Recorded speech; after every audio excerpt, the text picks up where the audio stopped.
ଗଛ ଗଛ ହେଉଛି ଆମ ପାଇଁ ଏକ ବରଦାନ ସଦୃଶ୍ୟ। ଗଛ ନଥିଲେ ଏ ଜୀବଜଗତ ବଞ୍ଚି ପାରିନଥାନ୍ତା। ସେଥିପାଇଁ ଆମ ବାଡ଼ିରେ ଆମେ କିଛି କିଛି ଚାଷ କରିଛୁ, ଯେମିତିକି ବାଇଗଣ, ଜହ୍ନି, ଭେଣ୍ଡି ଏସବୁ ଲଗା ହେଇଛି। ଦେଖନ୍ତୁ ବୋଉ ବାଇଗଣ ତୋଳୁଛନ୍ତି। ଏବେ ହିଁ ଧରୁଛି, ଫାଷ୍ଟ ଧରୁଛି ତ ଅଳ୍ପ ଧରୁଛି। ଆମର ବାଇଗଣ ତୋଳିବା ପାଇଁ ଦେଖନ୍ତୁ ବାଇଗଣ ସବୁ ତୋଳି ପକେଇଲେ। ବାଇଗଣ ତ ମୋର ବହୁତ ଫେଭରାଇଟ୍, ମୋତେ ବହୁତ ଭଲ ଲାଗେ ଏଇ ପରିବାଟି। ତାକୁ ତରକାରୀ ପୋଡ଼ିକି ମୋତେ ବହୁତ ସୁନ୍ଦର ଲାଗେ ଖାଇବା ପାଇଁ। ଏବେ ଦେଖନ୍ତୁ ଜହ୍ନି ଗୋଟେ ତୋଳିଲେ, ସାଇଜ୍ ଟିକେ ଛୋଟ ଅଛି, ବାକି ଫାଷ୍ଟ ବହୁତ ଲମ୍ବା ଲମ୍ବା ଜହ୍ନି ହେଉଥିଲା।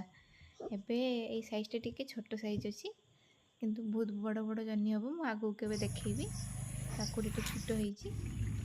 ପେଡ଼ା ଗଛ ପେଡ଼ା ସବୁ ଧରିଛି, ବାକି ପାଚିନି, କିନ୍ତୁ ଆସିଗଲାଣି, ତା'ର ସାଇଜ୍ ଆସିଗଲାଣି, ପାଚିବା ସମୟ ହେଇଗଲାଣି।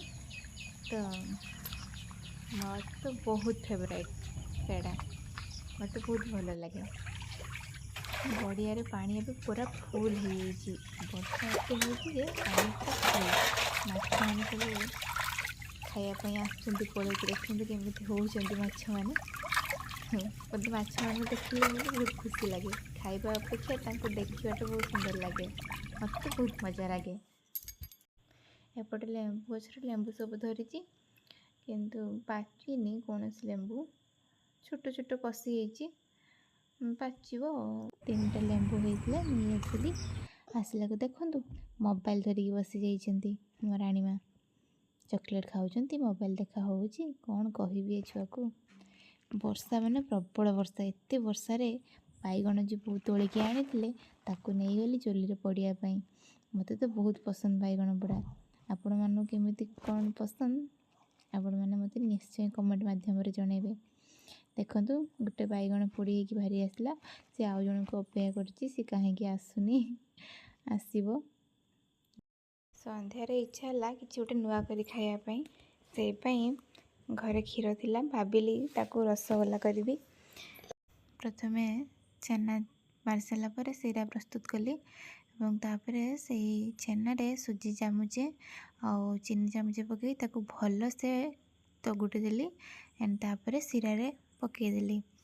ଶିରାରେ 10 ମିନିଟ୍ ପର୍ଯ୍ୟନ୍ତ ତାକୁ କୁକ୍ କଲି, ଏବଂ ତାପରେ ଖାଲି ପାଣିରେ ଛାଡ଼ିଦେଲି।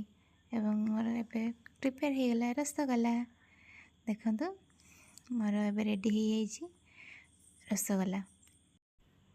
କେମିତି ହେଇଛି ମୋତେ ନିଶ୍ଚୟ ଜଣାଇବେ କମେଣ୍ଟ ମାଧ୍ୟମରେ। ରସଗୋଲା ତାପରେ ମୋ ବାପାଙ୍କୁ ନେଇକି ଦେଇଦେଲି ଟେଷ୍ଟ କରିବା ପାଇଁ। ଦେଖିବା ବାପାଙ୍କ କ'ଣ ରିଆକ୍ସନ୍, କେମିତି କ'ଣ ହେଉଛି।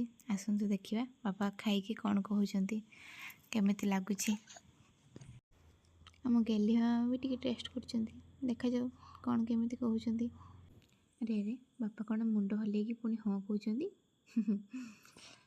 ଓକେ, ମୋତେ ଜଣାଇବେ କେମିତି କ'ଣ ହେଇଛି। ଭିଡ଼ିଓ ଭଲ ଲାଗିଲେ ଲାଇକ୍, ସେୟାର ଆଣ୍ଡ ସବସ୍କ୍ରାଇବ୍।